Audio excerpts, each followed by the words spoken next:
新冠病毒2年多前在中国武汉爆发疫情，至今全球都还没能顺利摆脱新冠威胁。如今中国境内又在爆出动物传人新病毒，跟这个新冠病毒不是属于同一个病毒的属。权威医疗期刊在8月4号刊登相关发现，提到在中国山东、河南发现35名急性感染狼疽病毒的患者，检验26人，其中100%出现发烧症状，超过一半的人出现疲劳、咳嗽、厌食或是肌肉痛、恶心，严重甚至血小板减少等等。初步发现，狼疽病毒与2021年在印度孟加拉加纳都曾爆发感染的利百病毒同属。这个利百病毒呢，它其实是有一次人际传播的报告，是在印度的其中一个邦，它那次的传染里面是有发生一个疑似很高度怀疑是院内感染的情形，就会去认为说，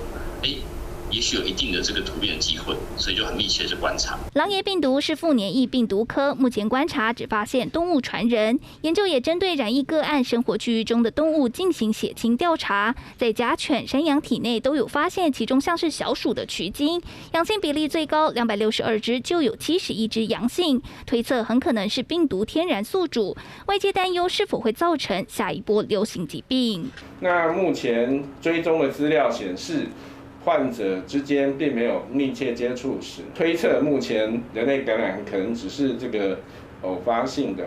不过我们目前还没有办法下结论，后续还需要密切的监测。庄仁祥表示，目前还没有狼疽病毒人传人证据，研判个案是个别被动物传染，但狼疽病毒是否会人传人造成大规模传播，后续还得密切监测。三立新闻柯佩璇、罗佩瑜、王成伟、简玉玲台北采访报道。